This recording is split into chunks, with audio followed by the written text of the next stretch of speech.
Assalamualaikum warahmatullahi wabarakatuh. Perkenalkan, nama saya Sabrina Zalsabila dari Program Studi Pendidikan Agama Islam dengan NIM 24032050. Video ini saya buat sebagai pemenuhan tugas akhir dari mata kuliah Inovasi Pendidikan. Teman-teman, pernahkah kalian bertanya, mengapa ada agama yang lahir jauh di kota Mekah, menyebar luas di Nusantara? Apakah Islam masuk dengan cara peperangan atau justru dengan cara-cara yang damai? Pertanyaan-pertanyaan ini sangat menarik untuk dibahas pada sejarah kebudayaan Islam. Oleh karena itu, pada kesempatan kali ini, saya akan membahas proses masuknya Islam, mulai dari latar belakang, proses penyebarannya, teori-teorinya, hingga dampaknya bagi masyarakat Nusantara.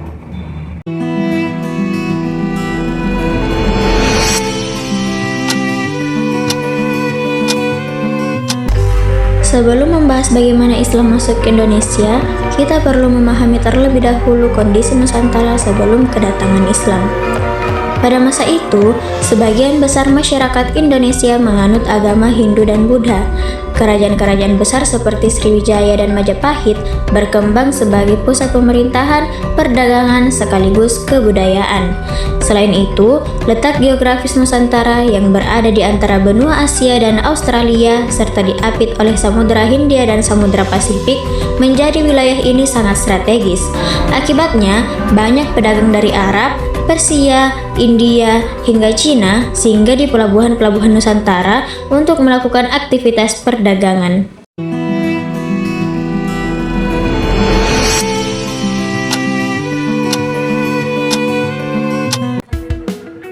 Mengapa Nusantara menjadi tujuan para pedagang? Jawabannya, karena pada saat itu Indonesia merupakan jalur perdagangan internasional yang sangat penting.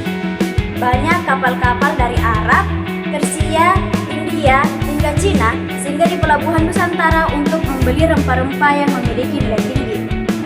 Uniknya lagi, mereka tidak hanya sekedar berdagang, tetapi mereka membawa nilai-nilai akhlak melalui sikap dan perilaku mereka.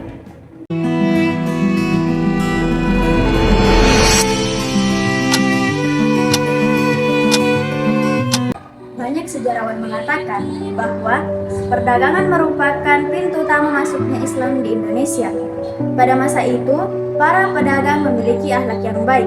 Ia menepati janji, bersikap jujur, sopan, dan apabila ia berjualan, ia tidak mengurangi hasil timbangannya. Inilah daya tarik sehingga masyarakat Indonesia pada masa itu tertarik dengan agama Islam. Dengan kata lain, dakwah pada masa itu dilakukan dengan keteladanan, bukan dari hasil paksaan.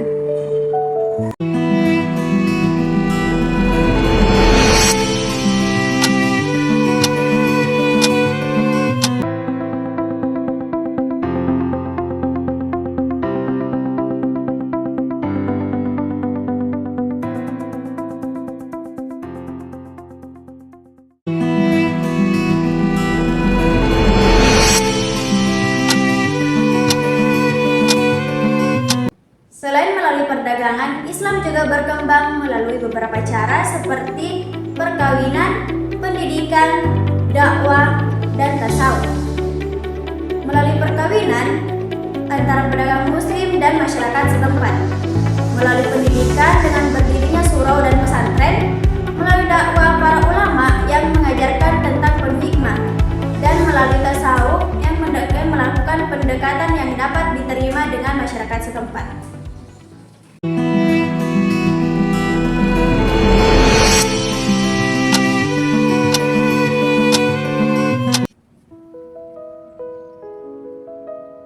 Sekarang mari kita merenung sejenak. Bayangkan kalian adalah seorang pedagang muslim yang telah berlayar selama berbulan-bulan.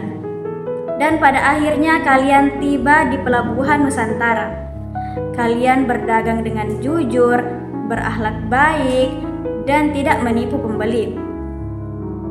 Dari sinilah muncul pertanyaan dari mereka, mengapa kalian berkata jujur dan apa yang kalian yakini? Dari rasa ingin tahu itu, masyarakat mulai mengenal Islam. Inilah salah satu alasan mengapa Islam dapat diterima baik oleh masyarakat Indonesia, yaitu karena para penyebarnya lebih dahulu menanamkan akhlak yang mulia sebelum mengajak orang lain memeluk agamanya.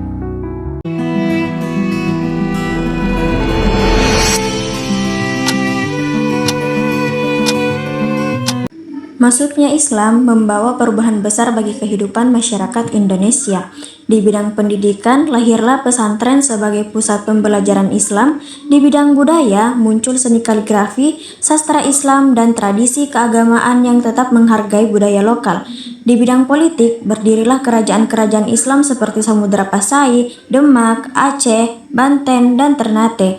Di bidang ekonomi, berkembang perdagangan yang berlandaskan nilai kejujuran dan etika Islam. Sementara dalam bidang bahasa, banyak kosakata Arab yang kemudian diserap ke dalam bahasa Indonesia.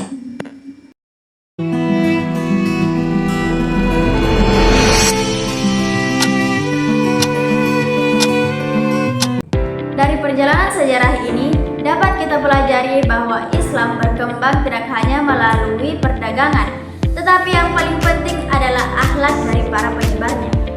Mereka menyebarkan Islam dengan penuh kesabaran, toleransi, dan penuh rasa hormat terhadap budaya setempat.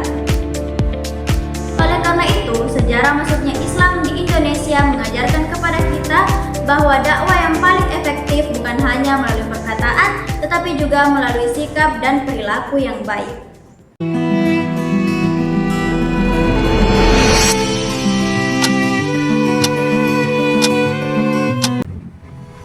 Demikian pemaparan materi dari saya mengenai proses masuknya Islam di Indonesia.